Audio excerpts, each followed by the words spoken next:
Deus bendito, Deus eterno, nós te glorificamos por esta hora tão inigualável, meu Deus, por este momento precioso.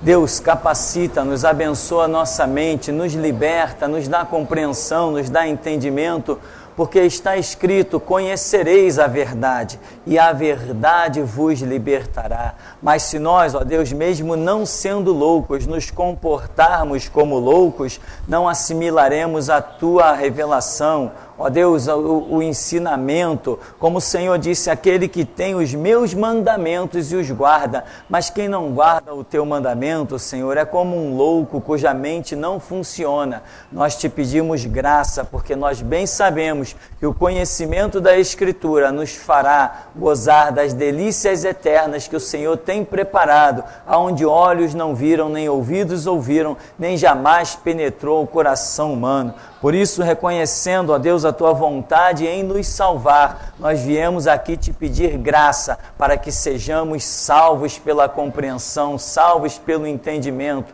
E assim o Senhor, nesta manhã, ó Deus, cubra-nos com as tuas misericórdias, de maneira que possamos verdadeiramente conhecer e nos curvar à tua palavra e à tua vontade. Ó Deus, repetimos, não somente conhecer, mas que tenhamos sim, ó Deus, entendimento para compreender, mas também entendimento para nos curvarmos à tua palavra. Assim nos abençoa, em nome de Jesus. Amém. Amém, irmãos? Nós vamos seguir o livro de Jeremias com algumas observações que eu imagino que seja final. Depois estaremos passando a outros livros. Estamos vendo os Atos dos Profetas, né? O que esses profetas fizeram? Vimos os Atos dos Apóstolos e vimos que eles foram um grande modelo que abalaram o mundo. Se nós quisermos também abalar o mundo, temos que seguir exemplo. Não estamos aqui para criar caminhos nem ideologias, estamos aqui para seguir aquilo que já foi estabelecido. Uma coisa que acontece muito na mente humana, que prova que o ser humano paira às beiras da loucura, é justamente isso. Durante 2000 anos de história, o Evangelho foi implantado, mas hoje, as pessoas nascem hoje no século 21 e acham que vão trazer uma novidade para o Evangelho. Isso é uma loucura. Eu vou criar uma estratégia de evangelismo. Quem já ouviu isso, hein? Imagina criar uma estratégia de evangelismo. Isso é loucura, interna esse camarada. Se ele disser, eu recebi de Deus, beleza, se recebeu, põe em prática e a gente vai ver. O fruto vai revelar se a árvore é boa ou não. Agora, vamos criar uma estratégia de evangelismo. Eu já fui convocado para reuniões onde as pessoas disseram, nós estamos aqui para traçar uma estratégia de evangelismo. Loucura. Loucura. Então, o Evangelho já existe, a regra já existe. Eu preciso buscar em Deus sabedoria e misericórdia suficiente para que eu consiga enxergar esta regra e segui-la. Porque enxergar, eu diria, todo mundo enxerga, né? A graça do Espírito Santo alcança, todo mundo enxerga. Mas disposição para seguir a regra do Evangelho é uma coisa bem diferente no meu ponto de vista. Nós vamos a Jeremias no capítulo 7, a partir do verso 25, consta a nossa observação. Diz assim: desde o dia em que vossos pais saíram da terra do Egito até hoje, enviei-vos todos os meus servos, os profetas, todos os dias, começando de madrugada, eu os enviei, mas não me destes ouvidos, nem me atendestes, endurecestes a cerviz e fizestes pior do que vossos pais. Dir-lhe-ás, pois, todas essas palavras, mas não te darão ouvidos. Chamá-los-ás, mas não te responderão. Dir-lhe-ás, esta é a nação que não atende à voz do Senhor seu Deus, e não aceita a disciplina, já pereceu, a verdade foi eliminada da sua boca. Abaixadinho. Você vê o que Deus fala com Jeremias para ele pregar? Para quem Jeremias vai pregar? Isso tem que ficar muito bem entendido. Isso precisa ficar muito bem entendido. Raramente, uma única vez, nós detectamos um profeta saindo das terras de Israel e indo parar em terra estranha. O grande exemplo foi Jonas, que foi enviado a Nínive. De um modo geral, Deus usa sim os seus profetas para deixar profecias sobre outras nações que Deus iria julgar, a Etiópia, Babilônia, a Assíria, os sírios. Deus deixa a profecia sim, mas esses profetas que profetizaram sobre a situação destas nações não saíram da terra de Israel. Lançaram, escreveram ali uma profecia para o povo de Deus do que Deus ia fazer, mas eles não arredaram o pé das terras de Israel. Jonas foi o único que foi lá em terra estranha, pregou e depois voltou. Agora, os profetas profetizaram no meio do povo de Deus. A grande quantidade das palavras que os profetas usam são dirigidas à nação de Israel, ao povo de Deus. E aqui, veja como é impressionante quando Deus diz assim: eu enviei os profetas desde que vocês saíram da onde? Da terra do Egito. Olha o tempo. Então Deus está dizendo o tempo todo, aqui vai dizer de madrugada e todos os dias. Quer dizer, Deus está usando a expressão todos os dias, ou seja, constantemente eu venho exortando, corrigindo, repreendendo, mas vocês não me dão ouvidos. Aí está dizendo assim, olha, dir-lhe-ás, pois, todas essas palavras, mas eles o quê? Não te darão ouvidos. Mas ouviram? Ouviram. O livre-arbítrio existe. O projeto de Deus é que eles deem ouvidos, que eles atentem para a realidade. Mas o livre-arbítrio deles está lá, livre, e Deus está dizendo assim, eles não vão te dar ouvidos. Ah, Senhor, já que eles não vão me dar ouvidos, então não preciso pregar. Não, você tem que pregar. Então, não vão te dar ouvidos, você vai chamá-los, eles não vão te responder. E dir-lhe-ás, esta é a nação que não atende à voz do Senhor, seu Deus, não aceita a disciplina, já pereceu, a verdade foi eliminada da sua boca. Não aceita a disciplina e não atende à voz do Senhor, seu Deus. De quem? Quem que Deus está falando que é essa, que está enquadrado nessa situação? Israel, ou seja, a igreja. Israel é o retrato da igreja. Toda a história da igreja, toda, já está tipificada no cenário de Israel. Os profetas e etc. representam hoje aqueles que Deus levanta para repreender, para denunciar, porque é o que Jeremias está fazendo, repreendendo, denunciando. Vocês adulteram? Vocês são homicidas, vocês têm as mãos manchadas de sangue, depois vem diante do meu altar e vem dizer templo do Senhor é este. Eu estou vendo tudo que vocês fazem. De quem Deus está falando?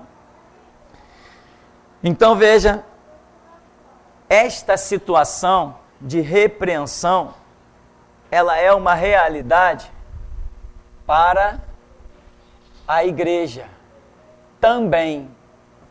Vou botar aqui também.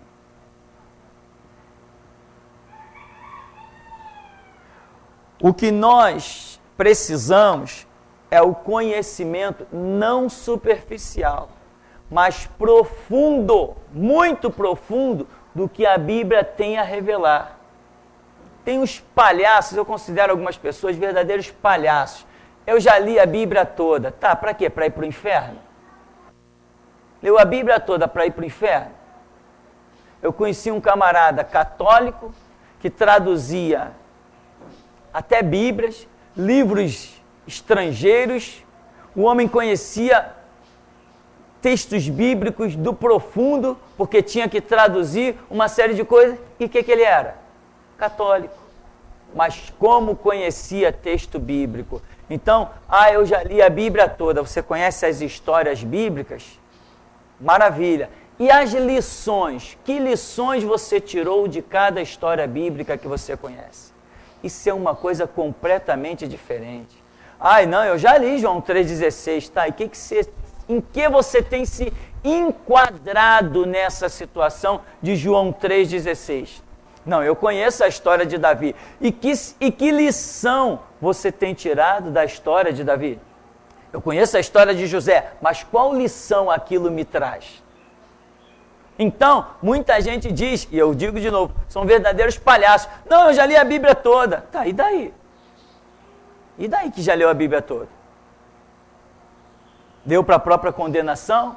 Para a própria perdição? Então nós não podemos ter um conhecimento superficial, porque Deus vai nos chamar para uma obra e nós vamos dizer assim, não, isso é coisa da minha cabeça, isso é loucura. Nós vamos criar um bloqueio para que a voz de Deus não penetre. Nós criamos bloqueios para que a voz de Deus não penetre. Jeremias, eles vão te ouvir, mas não vão te dar ouvidos. Eles não querem dar ouvidos a mim. Mas se você chegasse aos israelitas e perguntasse, vocês querem ouvir Deus? Todos diriam, queremos. Como é que Deus está dizendo que eles não querem ouvi-lo? O que acontece? Eles não querem abrir mão dos seus conceitos. Eles querem Deus? Sim. Querem dizer que tem Deus? Sim. O conceito desse Deus que protege e mata os inimigos, todo mundo quer esse Deus. Mas só que na prática das suas vidas, no dia a dia, eles não queriam ouvir Deus. Eles não aceitam a disciplina. Isto é o retrato da igreja que está aí vergonhosamente caída. Aí Deus levanta e nesse tempo, se Deus levantar alguém nesse tempo, será para denunciar, colocar o dedo na cara, apontar o pecado mesmo, está em pecado e não tem filosofia. Não, olha a trave do teu olho. Não interessa, interessa o que Deus manda fazer. Doa em quem doer.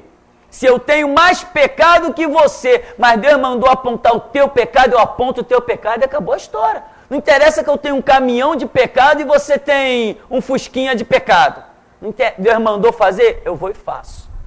Entende, irmão? Mas se você não conhecer o profundo dos moveres de Deus, você diz não para Deus. Você vai achar que as coisas que você está ouvindo é loucura. E eu sei muito bem o que é isso. Quando Deus nos chamou para a voz da restauração, eu estava, às vezes, tomando café, às vezes, lendo um livro, às vezes, ouvindo uma música, e vinha aquela coisa como que um balde d'água. Quando alguém joga um balde d'água, a gente, espiritualmente, logicamente, a gente sente isso, aquilo caía do céu dentro da minha mente, se transformava numa pregação, e eu dizia, que loucura, o que é isso? E quando eu meio que tentava esquecer aquilo, não, isso não é bem de Deus, como é que alguém vai pregar uma coisa dessa? Dizia eu. E aquilo me acompanhava, e eu ia para o joelho. Deus, isso é do Senhor? Eu vou pregar esse negócio mesmo? É isso que tem a ser dito? Me dá um sinal, me prova. E aquilo fervia de uma maneira, a presença de Deus, coisas gloriosas, e nós acabamos abrindo mão dos nossos temores, das nossas posições que nós mesmos criamos para dar vazão à obra de Deus. E o resultado tem sido maravilhoso. Hoje nós pregamos o Evangelho no mundo inteiro. Que Evangelho? O Evangelho da restauração. Quem está fora disso está perdendo tempo e fazendo papel de palhaço. A mensagem para os últimos dias da era da igreja é restauração. Tem chegado vários pastores aqui nesse ministério. Quando vê que eu não reconheço o título deles, senta aí um dia, dois, depois vai embora, caminho da roça. Já foi tarde. Pastor, para mim, só se for formado na voz da restauração. De fora, eu não reconheço pastor. Os pastores que estão aí por fora são apenas escândalo e vergonha. Quem não prega a restauração, e restauração tem que ser aprendida no banco de quem tem o ministério, é no banco da geração Jesus Cristo que se aprende restauração. Quem não aprender isso, vai seguir o seu caminho de fantasia até se deparar com o martelo de Jesus. Então, Jeremias é chamado numa situação terrível para ir lá e apontar pecado, e Deus está dizendo, esse povo é de dura cerviz, eles não vão dar ouvidos, mas você grita na cidade, você anuncia, você faz a sua parte. E se você não conhecer esses detalhes do mover de Deus, quando Deus te disser assim, vai lá e aponta o pecado de fulano, você vai dizer assim, não, isso não é obra de Deus não, longe de mim tal coisa. Entende, meu irmão? E nesses últimos dias, a missão é apontar, denunciar, apontar mesmo, é dedo na cara, tu é falso, é pilantra, é mercenário, acabou a história, eu não tenho parte contigo. Metade do bairro de Santo Cristo, dos crentes do Santo Cristo, já não olha para a minha cara, e eu ainda não dei graças a Deus, porque ainda tem a outra metade para também não olhar para a minha cara.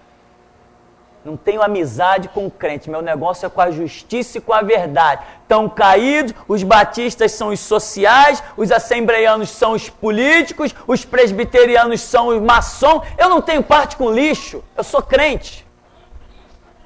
Amém, meu irmão? Então você tem que entender o mover de Deus, senão quando você estiver remando, né, contra a maré, como se costuma dizer, contra todo mundo vai te criticar. Que isso? Não, isso não é Deus não. Não, não se pode dizer isso não. Olha, a Bíblia diz isso, vão até usar texto bíblico para te amedrontar. Quando não tentarem usar a polícia, ou seja lá o que for, até os traficantes. Vai todo mundo tentar te amedrontar. Aí você que está no caminho certo, acaba pegando o curso da multidão. Se você não tiver firmeza na palavra e na revelação que Deus tem trazido até você.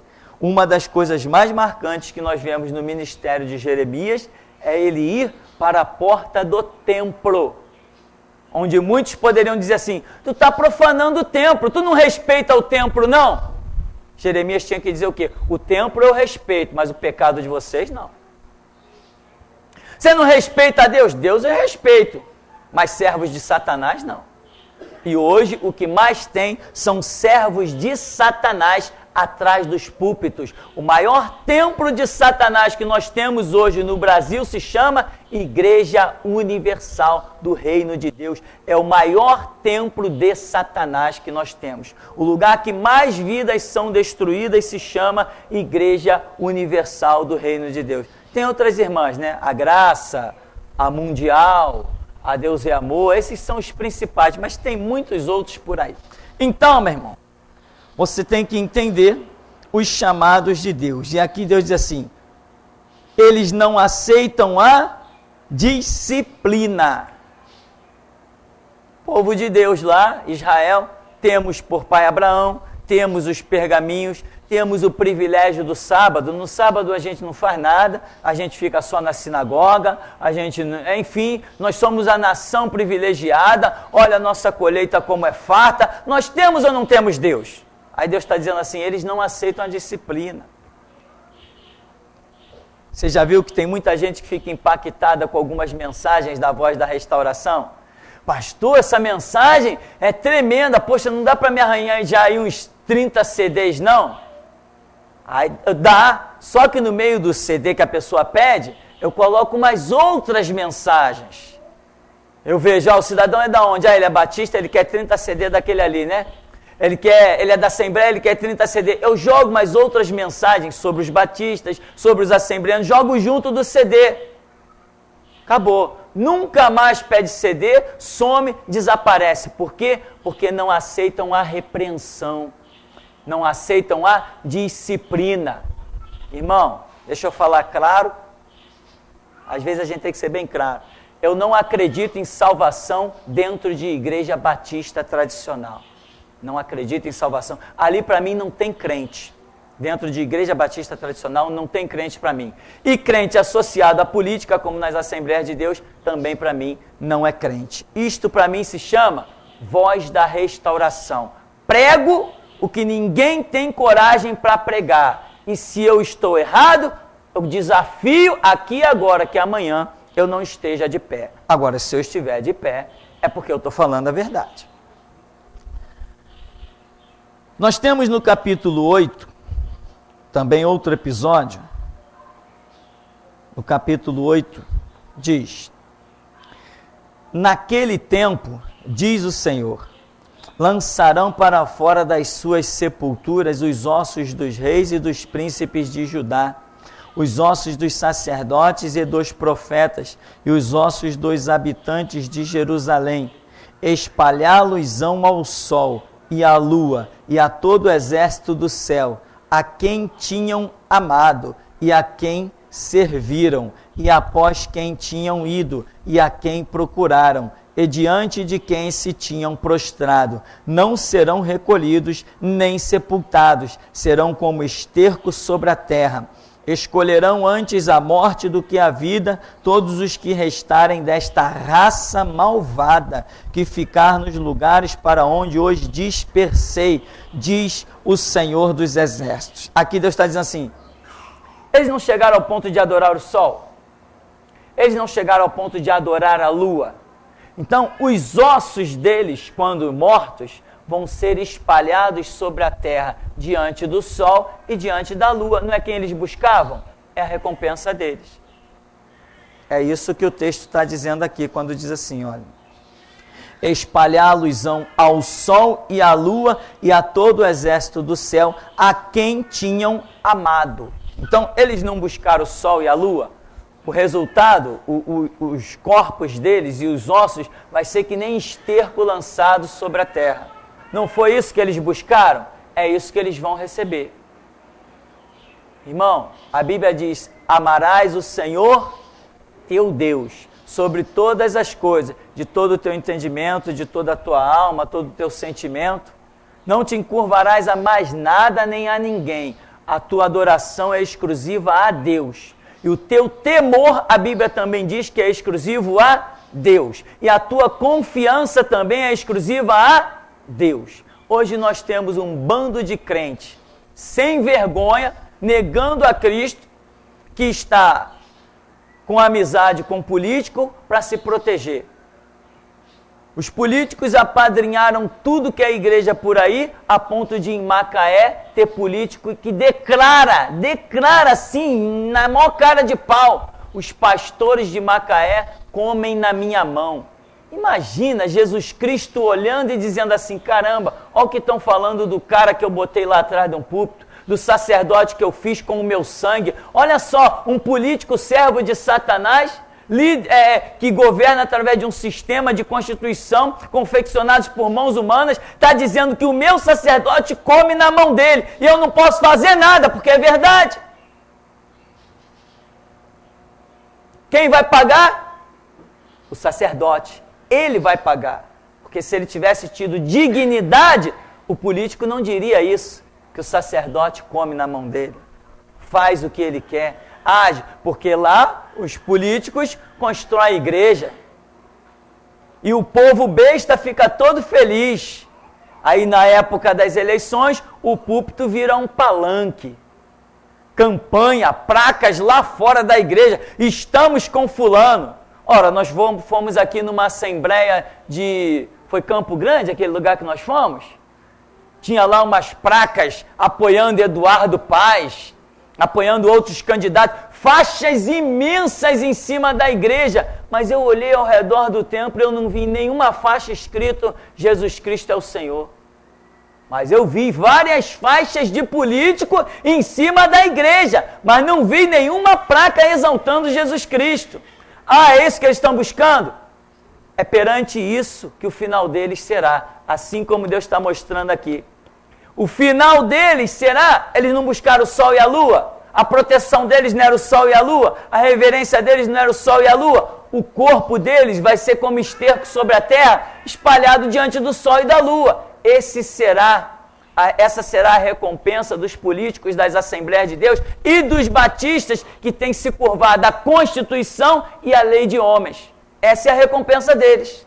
Não é o que eles têm buscado, é o que eles vão receber. Porque quem procura, acha. Nós temos procurado por Deus, o nosso final será na palma da mão de Deus. Então, meu irmão, isto aqui é Jeremias. O que ele está tentando fazer? Ele está tentando acordar a então igreja do Antigo Testamento, que é Israel. E está tentando sacudir. Olha, vocês, não adianta vocês quererem lutar, não adianta vocês quererem achar que vai prosperar. Deus está contra vocês. Babilônia vem e vai arrasar com tudo. E hoje nós estamos dizendo, não adianta a igreja ficar buscando recursos e um monte de blá blá blá. O império do anticristo virá e vai reduzir a igreja a esterco, a pó. Só vai escapar quem der ouvidos à voz da restauração. Não existe arrebatamento para assembleiano, não existe arrebatamento para batista, para metodista, presbiteriano, para essa universal nem se fala, que isso aí nunca nem foi igreja. Não existe livramento, arrebatamento para essas pessoas. O livramento será exclusivo para quem tiver dentro de si, do seu espírito, do seu coração, a unção da guerra, do grito da meia-noite, da voz da restauração. Quem não estiver realmente procurando entregar a sua vida como sacrifício no altar de Jesus Cristo, vai ser trucidado pelo reinado do anticristo, que é tipificado desde o Antigo Testamento pelo Império Babilônico. Porque a respeito de Nabucodonosor, rei da Babilônia, diz que não houve, essa é a expressão quando Daniel interpreta a árvore, que é símbolo do reinado de Nabucodonosor, que ele tem uma grande árvore e que as aves do céu se aninham nos seus ramos e os animais do campo repousam à sua sombra. E a interpretação de Daniel é a seguinte, que não houve parte, não houve domínio, não houve terra sobre o planeta então conhecido que Nabucodonosor não tivesse dominado. O Império de Babilônia representa o domínio do anticristo, que em breve acontecerá neste século 21 sobre toda a terra. Inclusive eu digo, Nabucodonosor dominou até Israel. O império do anticristo dominará até a igreja, não a igreja restaurada. Porque a Escritura diz, há um que o detém até que do meio seja tirado. Esse que o detém não é a igreja. Paulo não disse, a igreja estando na terra detém o anticristo. Não, há um que o detém. E esse um é o Espírito Santo. E o Espírito Santo não está nas igrejas. O Espírito Santo está na vida dos restauradores. Ninguém tem a ousadia que nós temos, ninguém tem a intrepidez que nós temos, ninguém é capaz de calar qualquer um como nós calamos, não é porque somos sábios em nós mesmos, é porque o Espírito da revelação está sobre nós. Calamos delegado, calamos juízes, calamos promotor, nós calamos todo mundo, porque o Espírito que detém o anticristo está nas nossas vidas. Então, não é a igreja que detém o anticristo, é a restauração, ou seria uma igreja restaurada, não simplesmente igreja, porque a respeito de igreja, Mateus capítulo 25 é muito claro, né? Tinham lâmpada, tinham a luz, a palavra, tinham o azeite, mas não estavam em condições de receberem Jesus Cristo. Então, esse é o ministério de Jeremias. E aqui Deus mostrando que cada um vai ser recompensado mediante aquilo que buscou. Buscou o sol e a lua. Então, perante ele é que vocês vão passar a eternidade. Quando eu digo, os ossos vão ficar espalhados diante do sol e da lua. Você sabe que os ossos têm uma vida muito longa, né? Os ossos têm vida muito longa. E esse espalhar dos ossos representa a eternidade. Hoje se descobre fósseis aí de animais com, sei lá, diz a ciência, milhões de anos, dinossauros. Os ossos têm essa propriedade de ter uma durabilidade quase incalculável. Então, está significando que aquelas pessoas que tiveram essas práticas, que negaram Deus, deram as costas para Deus, que elas vão estar recebendo a sua recompensa eterna, perante o sol e a lua, ou seja, não é perante Deus. Se não estão perante Deus, estão condenados ao inferno. De quem Deus estava falando? Sacerdotes, escribas, os doutores da lei, os príncipes do povo e também o povo. Capítulo 8, verso 4 diz: Dize-lhes mais, assim diz o Senhor, quando caem os homens, não se tornam a levantar? Quando alguém se desvia do caminho, não torna a voltar? Por que, pois, este povo de Jerusalém se desvia, apostatando continuamente? Persiste no engano e não quer voltar. Eu escutei e ouvi, não falam o que é reto. Ninguém há que se arrependa da sua maldade, dizendo que fiz eu. Cada um corre a sua carreira, como um cavalo que arremete com ímpeto na batalha. Até a cegonha no céu conhece as suas estações. A rola, a andorinha e a groa observam o tempo da sua arribação. Mas o meu povo não conhece o juízo do Senhor. Como, pois, dizeis, somos sábios, e a lei do Senhor está conosco. Pois, com efeito, a falsa pena dos escribas a converteu em mentira. Os sábios serão envergonhados, aterrorizados e presos. Eis que rejeitaram a palavra do Senhor. Que sabedoria é essa que eles têm? Sabedoria é essa que eles têm? Até as aves conhecem o tempo, a grou, a andorinha, tudo sabe as estações, eles discernem o tempo, né? Você já viu que de vez em quando passa aquele bando de patos, aquele bando de aves, sempre na mesma época, na mesma estação do ano, eles sabem como se conduzir. Alguns dizem instinto, outros dizem que é até inteligência, de tão milimetrado, cronometrado que a coisa é. Mas Deus está dizendo, o meu povo não, ele não discerne tempo nenhum. Não está discernindo, não está entendendo nada. E eu pergunto, a igreja hoje está discernindo o tempo? Quanta gente está lá na internet dizendo, são os loucos, dizendo que Jesus Cristo volta no século 21. Mas João Batista, o restaurador da nação de Israel, ele discerniu o tempo. Ele foi muito claro e ele diz assim, após mim. Se ele imaginava durar 50 anos, 60, 70, a gente não sabe. O tempo de vida de João Batista foi o quê? Não chegou a 40 anos, imagino eu. Mas ele disse, após mim vem alguém que é maior do que eu, e eu não sou digno de me curvar, desatar as correias das suas alparcas. Esse que vem aí é poderoso, batiza com o Espírito Santo, com fogo, ele tem na sua mão a pá, limpará a sua eira, queimará a palha com fogo inextinguível, que não se apaga, mas o seu trigo ele vai ajuntar no celeiro. Olha o discernimento, a revelação que João Batista tem. Após mim, ou seja, entre eu e ele, não tem mais ninguém. Amém, meu irmão? É um discernimento muito preciso. João Batista diz, se eu durar 20 anos, se eu durar 30 anos, se eu durar 40 anos, se eu durar 100 anos, se eu durar 500 anos, não importa, depois de mim ele vem. É uma coisa muito precisa. Quem deu crédito à pregação de João Batista?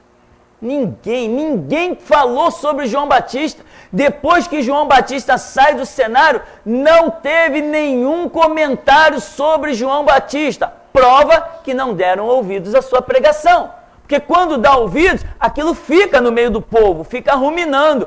Caramba, lembra do que aquele profeta disse? Lembra do que aquele homem falou? E lembra daquele maluco às margens do Jordão? Bem que ele disse isso, bem que ele disse aquilo, bem que ele disse aquilo outro. Não. Em Israel não existiu comentários sobre João Batista. Então não deram ouvidos à voz da restauração.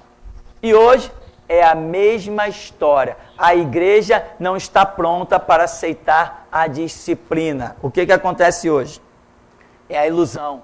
Você vai prosperar. Opa, beleza, se eu vou prosperar, está encerrada a história, não quero ouvir nada diferente. Aí vem você, vem o restaurador e diz assim, cara, estão te enganando, tu não vai prosperar não, tu vai para o inferno. Sai dessa, eu rejeito essa palavra, eu fico com a outra. Não importa o que nós rejeitemos ou aceitemos, o que interessa é que a verdade vai prevalecer. Não é a minha concepção que faz a verdade ou a mentira prosperar ou sumir, não é a minha concepção. É Deus quem sustenta todas as coisas, e Deus só sustenta a verdade. Então vê que Deus diz assim, eu acho interessante que Deus diz assim, quando alguém cai, se torna a levantar. Quando alguém se desvia do caminho, torna a voltar. Por que esse povo de Jerusalém, eles só se desviam e não voltam? Ninguém volta. Aí Deus está dizendo, desde o tempo que eles saíram do Egito, é que eu estou levantando profeta no meio deles, eu não resolvo essa questão. Agora basta. Basta como? Basta com Nabucodonosor, que é a tipificação do reinado do anticristo. Desde que a igreja foi fundada, nós vemos até na Bíblia que ela tem sido digna de repreensão e correção. Profetas se têm levantado dentro de vários ministérios e têm sido expulsos de igrejas. Eu conheço várias pessoas que procuraram pastores, foram dentro do gabinete, pastor, Deus me mostrou no meio do culto isso. Não, meu irmão, não. Que nada, Deus está nos abençoando, isso aí é coisa da tua cabeça. Todo mundo rejeitou o irmão, todo mundo discriminou aquele irmão, ninguém mais dava nem a paz do Senhor para ele, ele teve que procurar outra igreja, de tão discriminado que foi. E hoje nós vemos a realidade das igrejas caídas. Isso aconteceu dentro da Assembleia de Deus de São Cristóvão, quando aquele camarada que já deve estar pagando caro pelos seus pecados dele, era líder, tal do Túlio Barros, já é falecido, na Assembleia de Deus de São Cristóvão. Assim que esse irmão saiu do gabinete, na semana seguinte, implantou-se lá o G12 e destruiu um monte de vidas e até hoje está destruindo pessoas lá. Então, isso é o que tem acontecido. Deus continua levantando profetas, assim como desde que Israel saiu do Egito, e o Egito é símbolo da nossa escravidão espiritual. Desde que a igreja foi fundada, que Jesus nos chamou para fora do Egito, para fora do mundo, Deus tem levantado profetas no meio da igreja para repreender, para corrigir, para redarguir, enfim, para orientar. Mas a resposta do povo, das lideranças principalmente, é sempre: não, nós estamos muito bem. Então, Deus vai e traz Nabucodonosor. Agora, no final da era da igreja, Deus trará quem? O império do anticristo. E os baldes deste mundo serão muito poucos para colher as lágrimas dos cristãos que vão ficar nesse mundo para serem trucidados. Vamos seguir mais um pouquinho? Capítulo 8, verso 18. Diz: ó, se eu pudesse consolar-me na minha tristeza, o meu coração desfalece dentro de mim. Quem está dizendo isso aqui não é Deus, tá? É Jeremias lamentando aqui no meio das profecias. Jeremias lamuriando.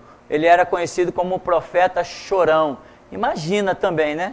O que o homem está profetizando e sabe o que está vendo, o que está ouvindo. Ele está dizendo, caramba, isso aqui... Ele está olhando as crianças brincar na rua e está dizendo, caramba, essas crianças vão ser partidas ao meio pela espada.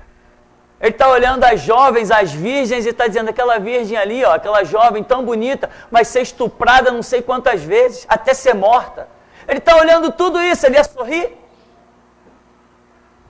Jeremias é conhecido como profeta das lágrimas, o profeta chorão, e ao mesmo tempo o profeta da coragem, porque Deus está mostrando tudo isso diante dos olhos dele, e ele ainda encontra força para pregar, para falar.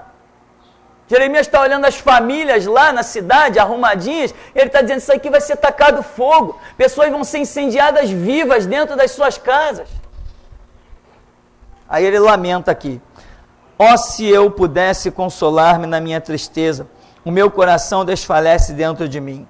Eis a voz do clamor da filha do meu povo, da terra muito remota. Não está o Senhor em Sião? Não está nela o seu rei? Por que me provocaram a ira com as suas imagens de escultura, com os ídolos dos estrangeiros? Passou a cega, findou o verão, e nós não estamos salvos. Entrou Jeremias de novo aí.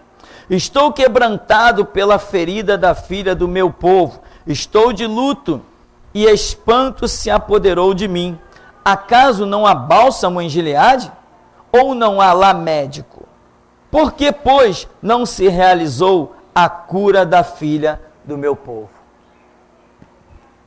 Deus está dizendo, Jeremias e Deus estão lamentando, vamos assim dizer. E aí, não tem bálsamo em Gileade? Gileade era uma terra que continha propriedades terapêuticas, né? Era isso que se achava de Gileade. Até hoje aí nos estados brasileiros se encontra lamas medicinais, você já viu as pessoas? Enfim, Gileade era uma terra muito boa, tanto em ervas quanto na terra em si, no chão, continha propriedades terapêuticas e muitas pessoas iam até lá para alcançar cura de algumas coisas, e realmente isto acontecia. Você vê que Deus deu aquela terra de uma maneira muito gloriosa. Tanto ele curava e fazia milagres, como ele permitia na terra propriedades terapêuticas. Aí está dizendo, não tem médico? Não tem o bálsamo de Gileade? Caramba, aí Deus diz assim, caramba, por que então a filha do meu povo não encontrou a cura? Se tem cura para todo lado, como eles não encontraram a cura? Hoje eu posso te dizer, Jeremias foi um homem só, mas alcançou a nação inteira. Não alcançou? Nós somos poucos, mas os meios de comunicação que Deus tem trazido na última geração nos fará alcançar toda a igreja. Irmão, anota isso que eu vou te dizer.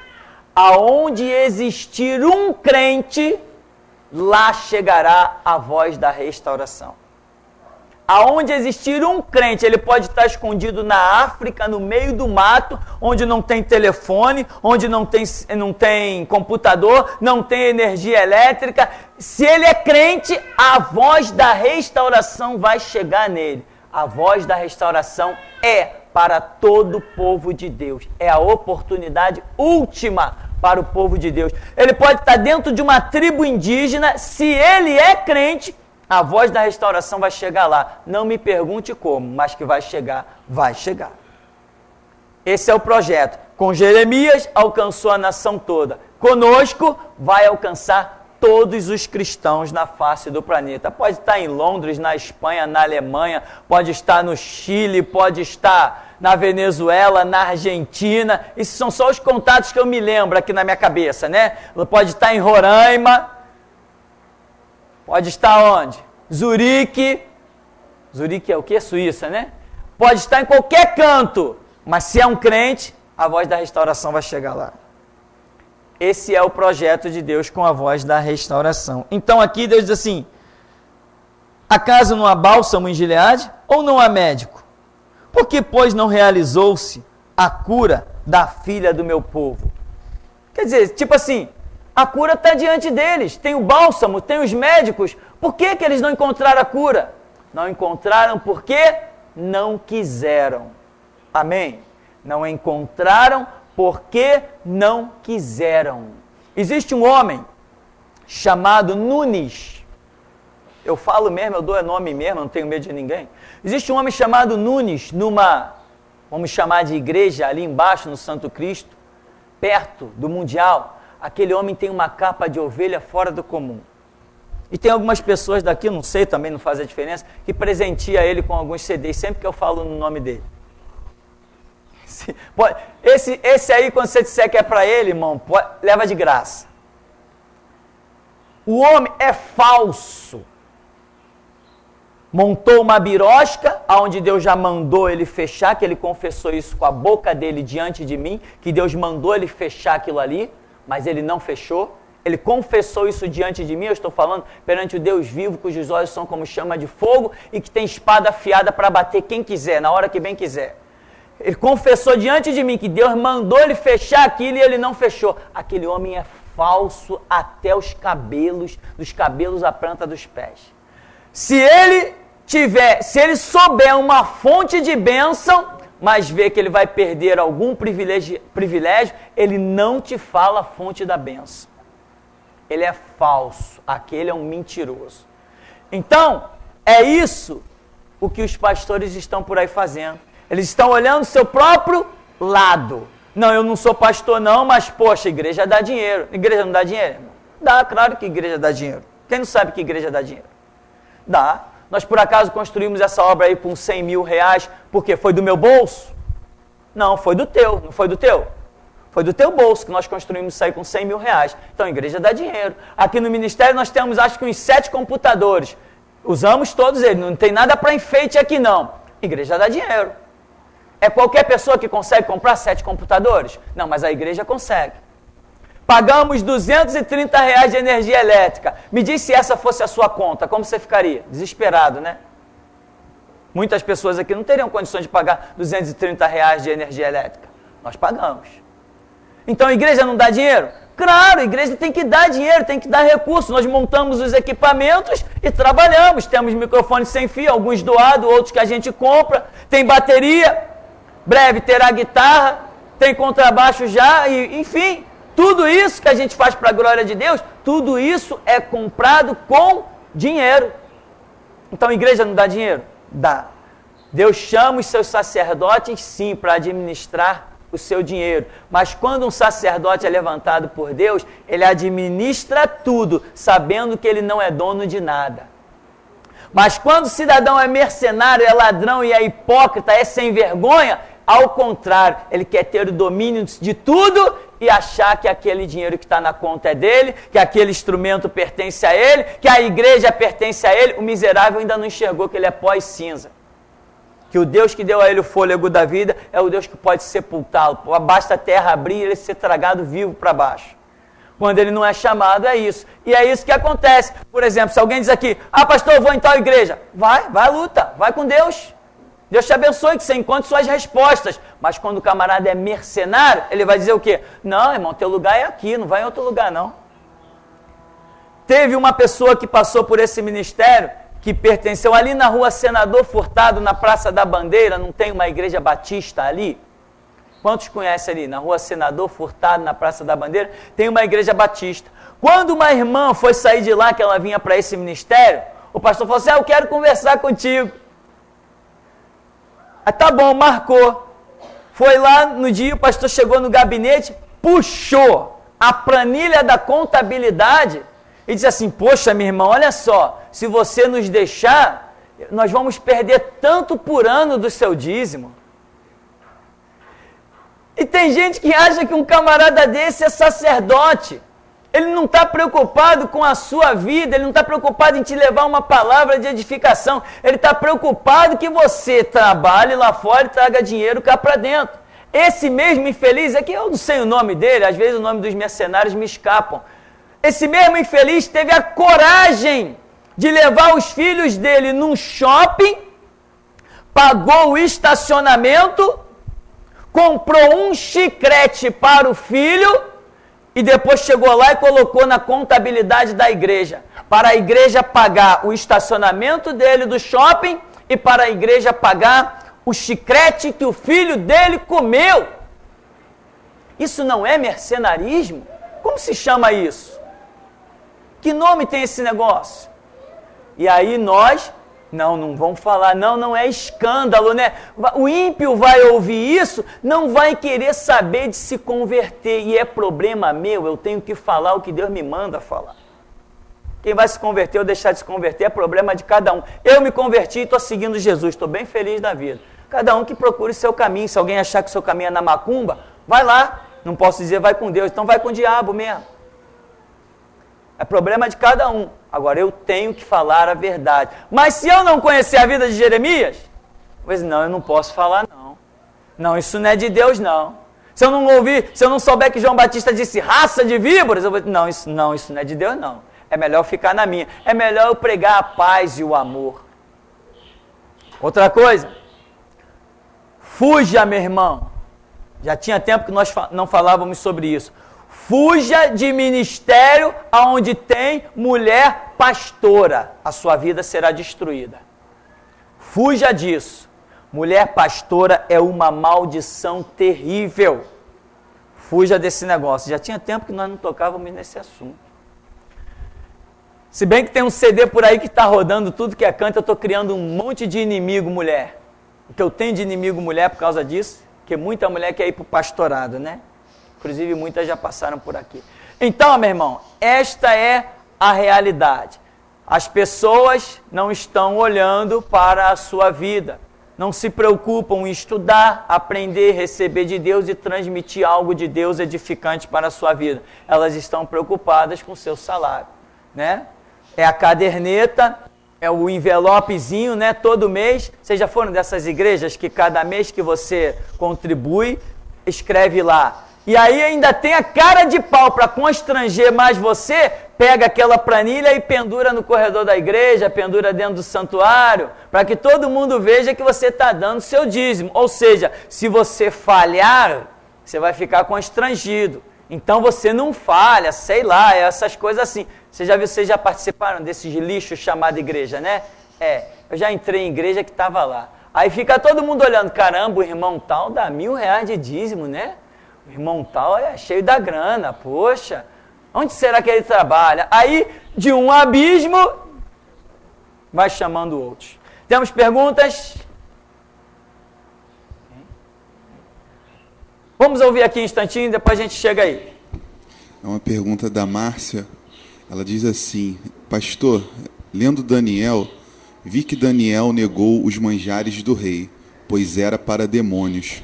E vi que ele negava tudo que vinha do rei, mas vi que ele aceitou receber dons do rei. Podemos receber dons de reis da terra, mas não são dons satânicos e não do Espírito Santo? É possível alguém nos dar dons ou somente o Espírito Santo? Desculpe a minha ignorância. Não tem nada que desculpar, né? Não tem nada. Ele não recebeu nenhum dom do rei. Daniel não recebeu nenhum dom de nenhum dos reis que passaram pela vida dele no império lá onde eles estavam cativos. Na verdade, o que aconteceu foi que o rei o deu um trabalho. Quando ele interpretou coisas, enfim, e ninguém conseguia, o rei o deu um trabalho. O que o rei viu? O rei não estava presenteando ele simplesmente. O rei estava olhando e dizendo assim: pô, esse camarada aí é diferente. Eu vou colocar ele para administrar as minhas províncias, porque o lucro vai ser meu. Essa é a verdade do que aconteceu ali com Daniel. O lucro vai ser meu. Eu estou vendo esse cara é firme nas palavras dele. Eu estou prometendo um monte de coisa para ele e ele já entra na sala dizendo assim: ó rei, os teus presentes sejam para ti. Mas a interpretação é essa. Quantas vezes ele não fez isso? Ele não queria presente, ele não recebeu. O que ele recebeu do rei foi um emprego. E a Escritura diz que Daniel, a sua província, era a que mais prosperava, porque ele não roubava o rei.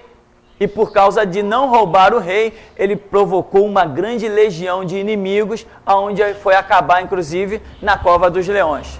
Então ele não aceitou dádivas do rei, não. Ele ganhou um emprego do rei e trabalhar seria então uma coisa normal. Podemos ver a mão de Deus, porque Daniel foi levado como cativo, mas ele não estava digno de repreensão. A Bíblia mostra a vida de Daniel sempre impecável e nunca apontou nenhum dos seus delitos ou pecados. Então, Daniel foi um jovem muito amado por Deus, teve que ser levado cativo porque toda a nação foi, mas mesmo lá dentro do inferno do cativeiro, Daniel foi o que foi. E recebeu o que recebeu. E Deus se manifestou a ele. Então ele não recebeu dons do rei, tipo assim, toma aí Daniel, estou te exaltando nisso, naquilo, outro. O que o rei deu para ele foi um emprego, né? Foi um trabalho. Tem mais? Pastor, o senhor explicou aí que a história de Israel tipifica a vida da igreja, certo? Certo. Por que o povo de Israel, com todos aqueles costumes de amuletos, de festas, comemoração de várias coisas. Sim. Por que as igrejas de hoje copiam o mesmo sentido, se com o sangue de Jesus foi tudo isso abolido? Se a regra da igreja hoje não são o evangelho de Jesus Cristo? Por que eles continuam na mesmice de usar amuletos, objetos, tudo? E essas grandes campanhas que eles fazem, tem todas elas sucesso. E o que eu vejo, que as igrejas pequenas, que realmente pregam o verdadeiro evangelho, elas não estão evoluindo. E as grandes igrejas, que como são denominadas aí, estão cada vez mais suntuosas, tudo que eles fazem dá certo, eles usam um símbolo, eles pegam uma arca, fazem uma campanha, arrecada milhões. Exato. Por que isso está acontecendo e Jesus, Deus, ainda não desceu sobre eles a sua correção e a sua ira? Por quê? Ainda não julgou essas causas, esses sacerdotes falsos. O que acontece é o seguinte, Deus já julgou o diabo? Não, Deus já julgou o diabo? Ah, Jesus falou, o príncipe deste mundo já está julgado. Tá, a sentença já foi dada, mas já decretou, já cumpriu-se. Ó, já foi dada a sentença e vai acontecer isso, isso e isso. Tá? A sentença foi dada, mas os acontecimentos já tomaram o seu cumprimento final? Não. Então, se o diabo está solta, as suas obras também estão. Então, por que a Universal está de pé? Porque Deus permite que o diabo ainda esteja solto. Por que a Igreja da Graça, a Mundial, a Deus é Amor e um monte de outros lixos, os presbiterianos com a maçonaria, por que tudo isso está de pé? Porque o diabo ainda tem a permissão de estar solto e realizar as suas obras. O diabo está realizando as suas obras. Por que os terreiros de macumba estão por aí enganando pessoas? Os demônios estão lá, soltos, flutuando. Uma falsa cura, que nós sabemos muito bem. Todas essas coisas estão acontecendo, por quê? Porque o diabo ainda tem a permissão de estar solto. E às vezes nós dizemos, por que Deus não manda fogo cair do céu? É mesmo, por que não? Ele tem os seus planos, tem os seus propósitos. Então, o diabo está solto. Automaticamente nós veremos as obras do diabo sobre a terra. E a obra do diabo cresce. E como cresce? Olha o tamanho da Igreja Católica. Né? Olha o tamanho da Universal. A obra do diabo cresce. Por quê? Porque o príncipe deste mundo é o diabo. O mundo jaz no maligno. Olha, se a Bíblia diz que o mundo jaz no maligno, o que eu verei mais no mundo? Obras de Deus ou obras do diabo? Obras do diabo. A Bíblia diz que no final dos tempos se multiplicará o bem. Se multiplicará o evangelho? Não, no final dos tempos se multiplicará a iniquidade. O que os meus olhos mais vão contemplar no mundo? Iniquidade, mal. Isto é o que a Bíblia já diz. Eu não posso me iludir. Agora, quanto, por exemplo, às igrejas que pregam o verdadeiro evangelho crescem sim, na obra, no mover do Espírito, mas não vão crescer em número. Em número não, porque a Escritura não diz que muitos são chamados, mas poucos escolhidos. A quantidade que vai entrar no céu é selecionada. Não passa muita gente por essa porta, porque ela é o quê? A porta é estreita e o caminho é o quê? É apertado. Salvação não é para qualquer um. Então a obra de Deus tem que sempre ter menos membros do que as obras do diabo. Porque a porta lá do mundo das trevas, ela é larga e o caminho é espaçoso, então a multidão vem e passa. Mas e o reino dos céus? A porta é estreita e o caminho é apertado. Para passar, tem que ter sacrifício. Você já viu quando sai aquela multidão do metrô para pegar aquelas escadas rolantes ali na Central do Brasil? Sai uma multidão do metrô. Para chegar na escada rolante, você tem que esperar. Esperar até a fila ir se ajeitando. Às vezes você fica ali 1 minuto até todo mundo se ajeitar para você poder pegar o caminho da escada rolante, sair e passar. Assim é o reino de Deus. O caminho é apertado, a estrada é complicada. Então, a obra de Deus cresce. Olha, hoje nós pregamos no mundo inteiro. Edificamos vidas no mundo inteiro. Mas se fosse dizer quantos membros tem aqui, não sei, talvez 50, 60, eu não sei. Entende, irmão? Então essa é a realidade. Em número, o que mais nós veremos de crescer em número é a obra do diabo. Agora, em eficácia, salvação, poder de Deus, logicamente, é a obra de Deus. É uma pergunta da Carol. Pastor, quem nunca teve um sobrenatural de Deus, tem como colocar Deus à prova? Quando ele se mostra a nós, tem como nós sabermos que foi ele? Pois até o diabo se forma em anjo de luz. Sim, mas Deus não deixa dúvida quando ele se manifesta. O que nós fazemos é, se eu estou vendo, a Bíblia nos dá muitos ensinamentos. Por exemplo, uma vez, não sei nem até que ponto essa experiência seja verdadeira ou falsa, mas numa igreja onde eu costumava ir, alguns anos atrás, uma pessoa disse ter tido uma visão, em que ela via 2 anjos caminhando. E ela dizia que ali tinha um anjo de Deus e o outro era o diabo disfarçado. Que ela na hora recebeu do Espírito Santo um discernimento para perceber que o brilho deles era diferente. Tá, considerando que essa visão seja verdadeira, ou mesmo que ela não seja verdadeira, o contexto e a realidade é o seguinte: sempre que Deus fala conosco, Ele tem uma confirmação ou um sinal para mostrar que é Ele falando. Tanto que a Bíblia traz o número do testemunho e da comprovação como sendo o número 2.